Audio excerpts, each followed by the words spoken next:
Ich habe die Ehre, Brian Winston anzukündigen. Brian Winston hat vor 25 Jahren zunächst mal in der Praxis angefangen, hat 10 Jahre für die Fernsehprogramm World in Action gearbeitet und danach sozusagen sich für eine akademische Karriere entschieden, einen MA gemacht in Dokumentarfilm und ist dann an der University Cardiff gewesen. Seit 2-3 Jahren ist der University of Westminster in London Head of des Departments of Communication, wo er, ich glaube, 75 Professoren unter sich hat. Das heißt, es ist wirklich ein richtig großes Department, eine Größe, die man wahrscheinlich in Deutschland nicht so findet.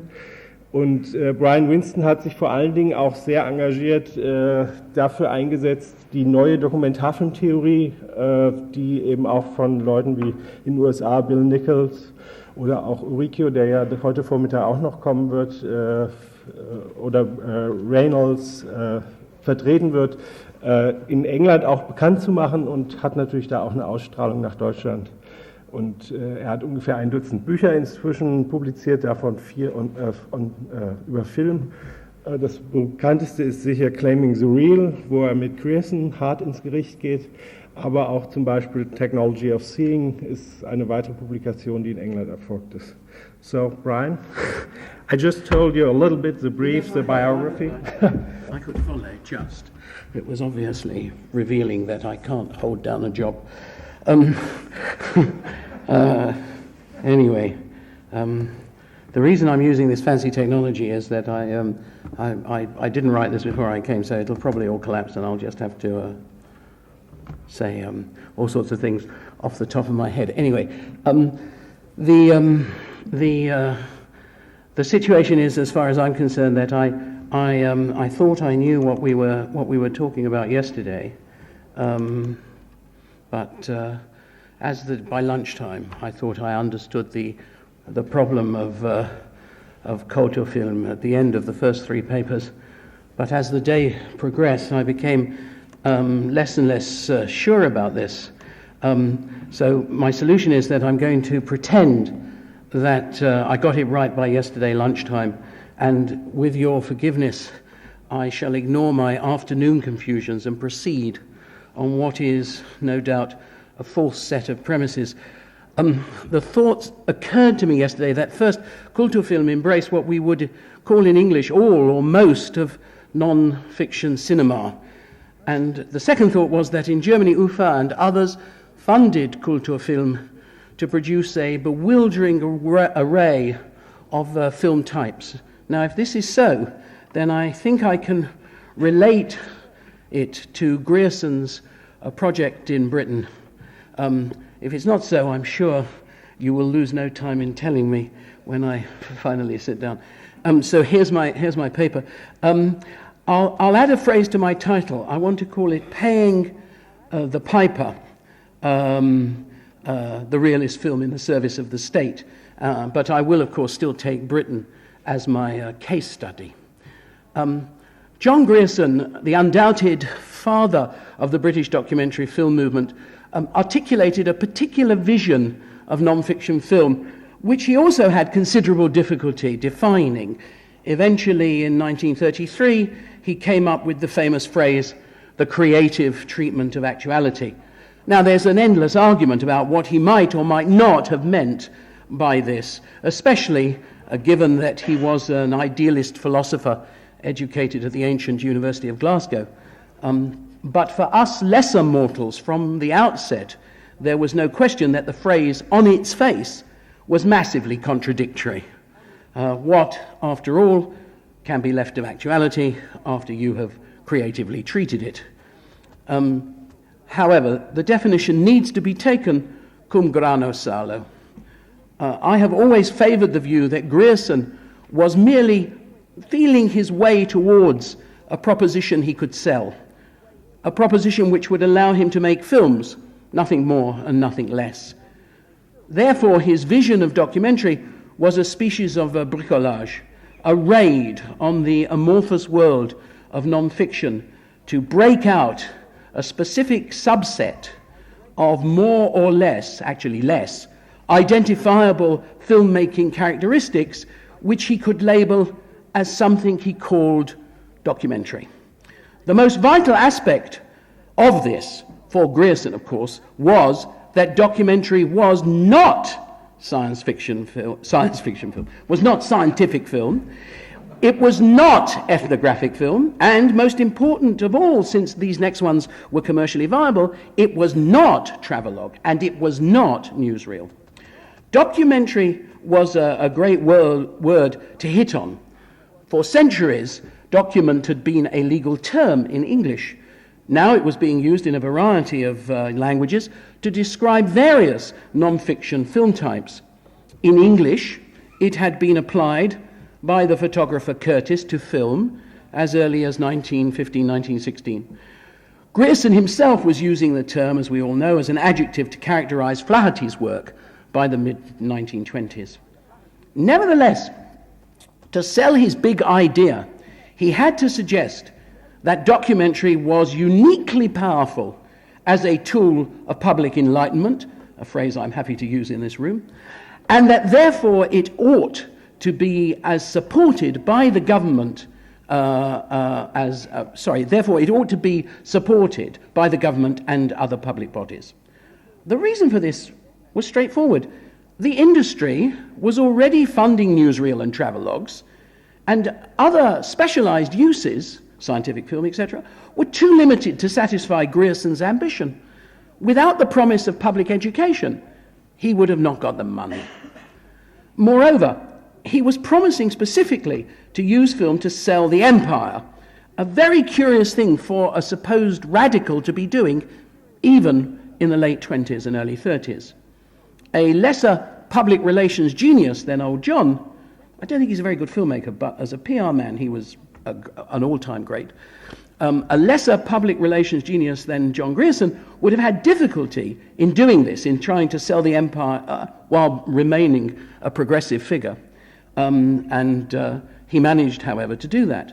Grierson's claim for documentary difference was quite simply nonsense. But nobody in government or these other public bodies was smart enough to see through him. So he got funded, and the films got made, and have lived ever since in the glow of his public relations triumph, which has positioned them as Britain's main contribution to the art of the cinema in its first half century. And not only that, has positioned them as radical texts.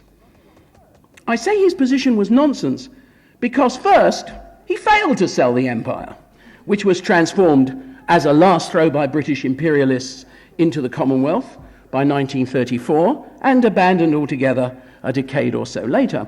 Second, the evidence is that the films were not widely seen within cinemas, and his increasingly strident rhetoric in favor of non-theatrical showings was a direct response to this failure to find a paying audience. Now, I now see, probably wrongly, but I now see that he also, by the way, solved the Kulturfilm boundary question very neatly, because it seems to me in Germany there was no need to find money by creating a new film form out of whole cloth, and therefore documentary in this peculiar Griersonian sense never happened. But I probably misunderstood that, and we can talk about it. So let me return to Grierson's failure with the audience. This is quite hard to understand if we simply look at the classics you all know: Housing Problems, Night Mail, Song of Ceylon, the wartime output, and especially if we are to agree with fashionable contemporary opinion, Humphrey Jennings. But that is not what the Griersonians mainly produced. What they mainly produced were hard sells for the services provided by their sponsors, and, as a byproduct, soft sells for the political and social establishment of which they were part. Active propaganda for the post office, if you will, and passive propaganda for the liberal bourgeois state. In this, Grierson and his followers were no different from the publicly funded documentarists in all the other countries, including Germany, we have been considering. The entire history of Kulturfilm, or documentary production, it seems to me, in these decades, illustrates perfectly the old English saying, "He who pays the piper calls the tune." It is no accident, in my view, that the Soviets got Turim and Turksip, the Nazis Riefenstahl, Roosevelt, Lorentz, the radical government of Mexico, Paul Strand and Redes, the conservative bourgeois British governments in power during the 1930s got Grierson. Grierson pretended to the world and to all those who worked for him, and for all I know, even to himself, that public sponsorship freed the British documentary movement from the tyranny of the commercial cinema box office. That might have been true, but it left him tied as tightly to his sponsors as the most servile feature director was tied to his producer and the demands of the popular. So the paradigmatic British documentary film movement film is not any of the classics you are familiar with, but far more this sort of thing. And gentlemen upstairs, please, could we have the first video? Hello? Excellent, thank you. Thank you very much. You could turn it off now. Thank you. I'll tell you how it finishes. He gets the package, okay? They made this film more than once, right? And just wait a minute while I switch this thing on, which takes forever because it's so complicated and fancy. I want to make 2 points about this film. The first is that I can't remember which order I put them down in, but the first is, I'll say it right now, is the whole question of Norman McLaren, whose first film for Grierson this is as a director. Now, everybody in the room knows, of course, that McLaren went to Canada after the end of the Second World War and became one of the most important experimental animators in the history of the cinema's first century. What I want to say about him here, I think, is simply that he was a member of the Communist Party, the CPGB, before the war, and he accompanied the radical aristocrat Ivor Montagu to Spain. My point is that upon joining Grierson, he was no longer involved in the anti-fascist struggle, but rather devoted his energies to lauding the General Post Office. Grierson drew McLaren's potential social sting, and I want to suggest that that symbolizes Grierson's entire effort. Montagu, by the way, proves this also.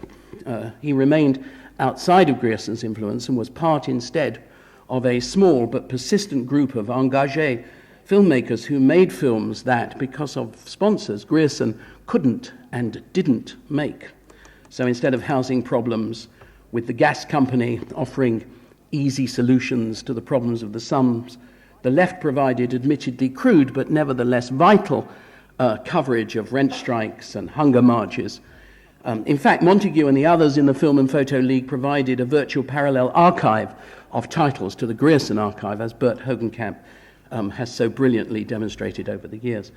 These efforts were stridently dismissed by the Griersonians, not just as a species of left infantilism, but even worse, as amateur efforts.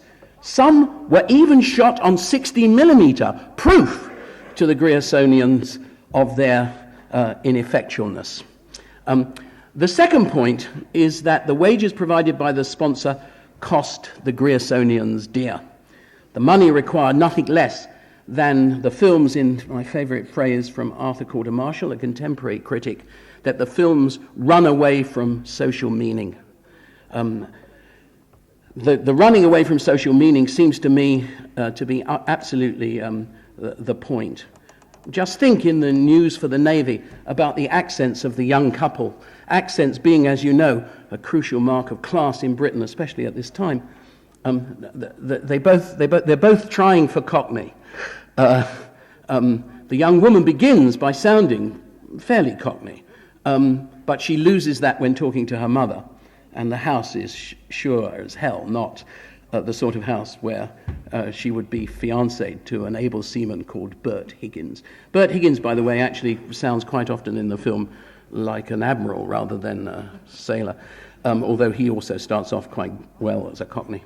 Now, this confusion is no minor or rare thing. It symbolizes the peculiar, fragmented reality of the Griersonian world. This world looks real, but its underlying structures are almost totally drained of social and political force. This is why we thought to show you this evening Harry Watt's long-form commercial for the Post Office Savings Bank, The Savings of Bill Blewett, arguably one of the silliest films ever made. Although I must say the accents are authentic to the point of being incomprehensible, so be warned. The Savings of Bill Blewett asks you to believe that a Cornish fisherman whose uninsured boat sinks can save enough money at the post office from his job as a quarryman to buy another boat. This replacement job as a quarryman, by the way, is one he just walks into after the disaster of the sinking, as if we were not at the height of the Depression. Listen, if you believe this, please talk to me after I finish speaking, because I want to sell you a bridge in Brooklyn. I do not want to accuse the British here alone. Running from social meaning is, I think, largely true of all the films that were funded in this way. This sounds obvious, but they made such a business about their independence that I think it has to be repeated. I mean, you don't learn much about the real issues of Hitler's political situation from Trier and says Villain, just as you learn next to nothing of the crisis in American agriculture from The Plough That Broke the Plains, which we saw last night. All that poetic talk about cows flooding into the Great Plain as if the Dust Bowl was caused by the cows. And think about what you learn from the coal industry, about the coal industry, from Cavalcanti's 1935 film, Coalface, which I would like to see if we have it laced up. Can we see the second film, please? Or the first film, rather. Sorry. Second insert.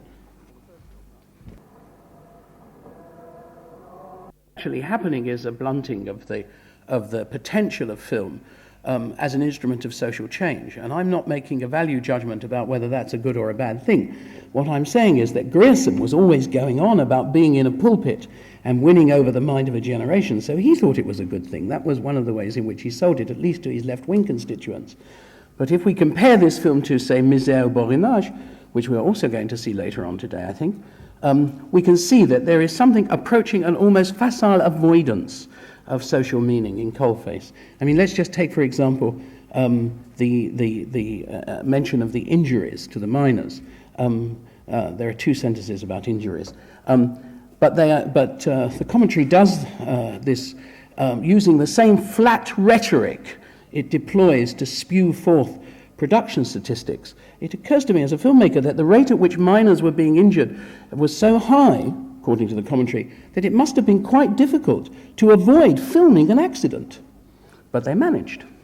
And there's another point which I think is really significant and worth raising here, which is that in 1935, the team was actually far more interested in the experimental use of sound than they were in the plight of the British miner. Hence, W.H. Auden's contribution. And indeed, as you know, that's why Cavalcanti was hired by Grierson, so that he could teach them how to use sound, except that they didn't want to use naturalistic sound. They were in the grip of a sort of Arnheimian hostility to the sound cinema. I don't want to therefore propose that the Griersonian archive contains no commentary on the social conditions of the time. Of course it does. And not just by default in the way that I have been suggesting. The filmmakers tended towards a generalized personal radicalism, for all that they left that largely behind at the door of the Blackheath studios. They have been quite honest, though, about the primacy of film, not politics, as the center of their concerns. And just as playing with the soundtrack was more important than the well-being of the miners, many of the films that have come down to us and are within the canon are actually about the Griersonians learning themselves how to make films. And I would certainly put this one in that category. And I would also put Bill Blewett in that category. A very good example with Harry Watt learning how to get performances from non-actors. And I think we're still lacing up the Spare Time. But I think Spare Time comes within this category. A film which is obviously about something, as you will see, but it's also about learning how to make a film. Humphrey Jennings, this is Humphrey Jennings' first solo directing effort, and it's the only film that he made before the outbreak of the Second World War. It makes an interesting contrast, I think, to Nogent, El Dorado de Dimanche, which we saw yesterday, and he made it in 1939. The question about the sponsor in these films is actually quite interesting, because the sponsor becomes quite diffused during the Cavalcanti period. One of the reasons for that is that Grierson himself had actually established a number of subsidiary companies because the Treasury, the British government, had told him that he couldn't go off and make films for anybody except the Post Office, hence the rather curious title on the Cole film. But the Cole film and Spare Time and so on were all made in a generalized attempt to produce pictures of Britain for various interested parties on an Elulian passive propaganda basis. And maybe I should just stop talking so we can see the film. I don't know how we're doing. Are you okay up there, guys? Can we see Spare Time? Second film? Yeah. Well done. Thank you. There's a wonderful, wonderful remark of John Grierson to Dennis Foreman, who's one of the fathers of the BFI, my ex-boss at Granada Television, where Grierson says to Dennis, let's go down to the cutting room and see Humphrey being nice to the common people. But what is... It's often said that no Griersonian film is less sympathetic to the working class than Spare Time, and that Jennings really didn't like people very much, leastways not before he got close to ordinary folks during the Blitz. My feeling about this, though, is that it could be that the poverty and thinness of the entertainments in Spare Time are a bitter implied comment on the system, especially the kazoo band in Manchester, which is what everybody always comments on. He's making a comment on the poverty and thinness of the entertainments, and it's an implied comment on the system that reduces people to such small pleasures, not on the victims of that system. My feeling is that perhaps Jennings simply wasn't skilled enough yet to make this clear. You can see the emerging, layered, contrasting style that comes to fruition a bit later on, already there, but it's not quite there yet. What's clear, although that's not clear, what's clear is that, as with much of the rest of the movement's output, all serious social criticism is mooted, and the analysis of social conditions is blunted. These are Panglossian pictures from the best of all possible worlds. They sell the system and acquiescence to it. It is scarcely to be wondered, therefore, that within a few months of the release of Spare Time, Jennings and Harry Watt could turn directly to selling the state in what was to become their finest hour. They are both credited as director with Cavalcanti as producer on the first days, and I'll just play you a couple of minutes of this by way of finishing, and then we'll be almost on time, which as an English person I always have to say in Germany, you see, because we were doing so badly at keeping time yesterday. Okay, can we have the last bit of tape? This is the first day, it's 1939. Thank you very much. Thank you.